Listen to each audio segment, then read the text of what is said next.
So hello everyone, welcome back to my YouTube channel. So friends, आज की video में मैं बताने वाला हूं इम्पोर्टेंट डॉक्यूमेंट्स के बारे में, जिसमें कि मैं बताऊंगा कि कौन कौन सा आपको इम्पोर्टेंट डॉक्यूमेंट्स है जो कि आपको डॉक्यूमेंट वेरिफिकेशन के समय आपको मांगा जाता है। और ये आपको 19 ऐसा सर्टिफिकेट है जो कि आपको डॉक्यूमेंट वेरिफिकेशन के समय आपको बिहार इंजीनियरिंग में एडमिशन लेते हैं तो वहाँ पर आपको ये सब डॉक्यूमेंट्स मांगा जाता है। तो कौन कौन सा है इसके बारे में बता दूंगा। तो फ्रेंड्स, उससे पहले मैं एक आप लोगों से रिक्वेस्ट करना चाहता हूँ कि जो भी स्टूडेंट बिहार इंजीनियरिंग में एडमिशन ले रहे हैं और आप अपडेट चाहते हैं हर पल पल का, तो आप लोग ज़रूर चैनल को सब्सक्राइब कर ले रहिए, ताकि मैं वही चीज़ बताऊंगा जो प्रोसेस मेरे साथ हुआ था और हर चीज़ आपको मैं बताता रहूँगा।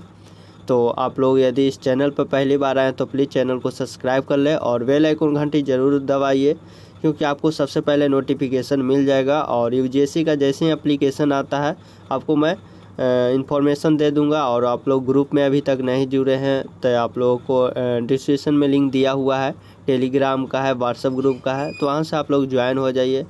और ताकि आपको जैसे ही कोई इन्फॉर्मेशन आता है तो सबसे पहले मैं व्हाट्सएप ग्रुप, टेलीग्राम ग्रुप या तो इंस्टा पर मैं आपको इन्फॉर्म कर देता हूँ। तो चलता हूँ, स्टार्ट करता हूँ। और इसमें जो कि दिया हुआ है यहाँ पर आपको सबसे पहले मैं सुना देता हूँ। ये सहरसा कॉलेज ऑफ इंजीनियरिंग का है। लिखा हुआ था सेवा में नामांकन प्रभारी, सहरसा अभियंत्रण महाविद्यालय सहरसा। विषय में क्या था? नामांकन से संबंधित कुछ जरूरी दस्तावेजों प्रमाण पत्रों के बाद समर्पित करने के संबंध में। तो कुछ ऐसा स्टूडेंट होता था जो कि डॉक्यूमेंट्स ले जाना भूल जाता था। जब डॉक्यूमेंट वेरिफिकेशन होता था कॉलेजेज में तो वहाँ पर होता था कि बहुत सा सर्टिफिकेट और डॉक्यूमेंट्स होता था, लेकिन उस समय एक से दो कोई बहुत सा ऐसा स्टूडेंट होता था कि छोड़ देता था। उसी के संबंधित में यहाँ पर लिखा गया था। और बीसी से भी पटना के निर्देशानुसार निम्नलिखित चिन्हित दस्तावेजों प्रमाण पत्रों को इस महाविद्यालय में नामांकन के समय जांच अधिकारी के समझ पर प्रस्तुत नहीं कर पाया हूं। और उनके लिए था कि बीसीसी के निर्देशानुसार कि यदि आप लोग आ गए हैं और तो एडमिशन तो रद्द नहीं होगा, लेकिन आपको टाइम इसमें दिया जाता था कि जब अब आ गया है और एडमिशन के लिए आप लोग सभी डॉक्यूमेंट्स नहीं उपस्थित किए हैं तो उसमें आपको जो कि टाइम दिया गया था। आपको नीचे सबसे पहले मैं दिखा देता हूं, जैसे कि यहाँ पर आप लोग देख सकते हैं। अतः श्रीमान से निवेदन है कि सभी को आपको भरना होता है डॉक्यूमेंट्स के समय, यदि नहीं ले जाते हैं तो। इसीलिए मैं आपको पहले ही इन्फॉर्मेशन दे देता हूँ कि ये आप लोग गलती ना कीजिएगा। और यहाँ पर देख सकते हैं लिखा हुआ है कि उक्त चिन्हित दस्तावेजों प्रमाण पत्रों को 7 दिनों के अंदर महाविद्यालय में प्रस्तुत करेंगे। और आपको ये था कि जो भी स्टूडेंट नहीं किया था तो उसको 7 दिन के अंदर ये जो भी डॉक्यूमेंट छूटा गया था वो आपको जमा करना था। नहीं तो मेरे द्वारा उक्त को नहीं जमा कर पाने की स्थिति में मेरा नामांकन स्वतः रद्द हो जाएगा और मैं भविष्य के लिए कोई दावेदारी प्रस्तुत नहीं करूंगा या करूंगी। उसके बाद यहाँ पर था जो भी सिग्नेचर था, नेम था, पिता का नाम, अभिभावक का नाम था। उसके साथ साथ नीचे यूजीसी का आप लोग जानते हैं कि एप्लीकेशन, उसके बाद काउंसलिंग होता है, तब जेई मेन का रोल नंबर और ब्रांच आपको सेलेक्ट करना था। तो ये सबसे पहले मैं इन्फॉर्मेशन दे दिया हूँ कि यदि कोई स्टूडेंट जितना मैं बताऊँगा इम्पोर्टेंट डॉक्यूमेंट वो ज़रूर लाइएगा, नहीं तो इसी तरह से आपको भी बोला जाएगा। ऐसे आप लोग वो उससे गलती से बचने के लिए मैं पहले ही इन्फॉर्मेशन दे देता हूं। और इसी तरह हम हर पल का अपडेट देता रहता हूं। तो यदि आप लोग चाहते हैं कि सब अपडेट मिले तो आप लोग चैनल ज़रूर सब्सक्राइब कर ले रहिए। और मैं काउंसलिंग के लिए बोलता हूं फ्रेंड्स कि यदि आप लोग काउंसलिंग करना चाहते हैं और अच्छे से करना चाहते हैं ताकि मेरा अच्छा कॉलेज और अच्छा ब्रांच मिले, क्योंकि यही आपको 4 साल आपको दिखाएगा कि किस प्रकार आप कैरियर में आगे बढ़ सकते हैं। इसीलिए आपको अच्छे से काउंसलिंग करना है और अच्छे कॉलेज में जाना है ताकि वहाँ पर एजुकेशन मिले और अच्छा मैं कुछ परफॉर्मेंस कर सकूं। तो ये सब चीज़ें बातें हो गई। अब चलता हूँ, स्टार्ट करता हूँ कि कौन कौन सा आपको डॉक्यूमेंट्स ले जाना होता है। तो सबसे फर्स्ट में है बायोमेट्रिक आइडेंटिफिकेशन रिपोर्ट। तो ये क्या होता है फ्रेंड्स, यहाँ पर सबसे पहले ऊपर में दिखा देता हूँ। यहाँ पर लिखा हुआ है अलॉटमेंट लेटर और part A and part B online fill up form UGC. तो सबसे पहले तो ये फॉर्म दोनों ले जाना होता है जो कि अलॉटमेंट लेटर। तो जब भी आपको यूजीसी का रजिस्ट्रेशन हो जाएगा, काउंसलिंग हो जाएगा, तो काउंसलिंग होने के बाद आपको अलॉटमेंट लेटर आता है कि कौन सा आपको कॉलेज अलॉट हुआ। तो सबसे पहले आपको अलॉटमेंट लेटर ले जाना होता है, वो आप ले रहिएगा। मैं दिखाऊंगा भी कि किस प्रकार होता है। जैसे जैसे आपका प्रोसेस होता जाएगा बिहार इंजीनियरिंग का, वैसे वैसे हम आपको इन्फॉर्मेशन देता रहूँगा कि किस प्रकार आपको क्या करना है। फिर होता है part A and part B online fill up for of UGC undergraduate engineering admission counselling. तो ये आपको जब जेई का कुछ दिनों में आपको जो कि एप्लीकेशन आएगा, तो ये आपको हार्ड कॉपी होता है। जब जेई यूजीसी का फॉर्म फिल कीजिएगा तो part A and part B मिलेगा, उसमें भरना भी होता है, बहुत चीज़ें लिखनी होती है। तो आपको part A and part B भी ले जाना होता है। उसके लिए मैं बता दूंगा कि कैसे आपको फिल करना है। चलिए अब नीचे चलते हैं। तो आपको ये दोनों बात तो समझ में आ गया होगा, अलॉटमेंट लेटर और part A and part B. अब आगे बढ़ते हैं, तो जिसमें कि यहाँ पर लिखा हुआ है बायोमेट्रिक आइडेंटिफिकेशन रिपोर्ट। तो बायोमेट्रिक आइडेंटिफिकेशन रिपोर्ट में जैसे आप कॉलेज जाते हैं तो सबसे पहले बायोमेट्रिक लगता है कि ये स्टूडेंट है कि नहीं। उसके लिए आपको सबसे फर्स्ट में बायोमेट्रिक लगता है, तो ये आप लोग समझ गए होंगे।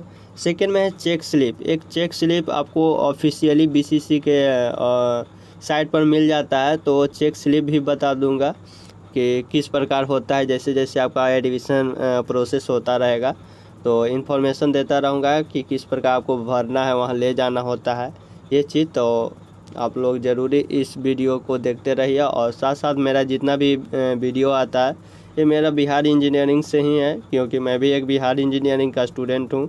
तो बहुत से दिक्कतें झेला था, इसीलिए मैं आपको इन्फॉर्मेशन पहले दे देता हूँ। और कोई भी डाउट हो तो आप लोग कमेंट कीजिएगा।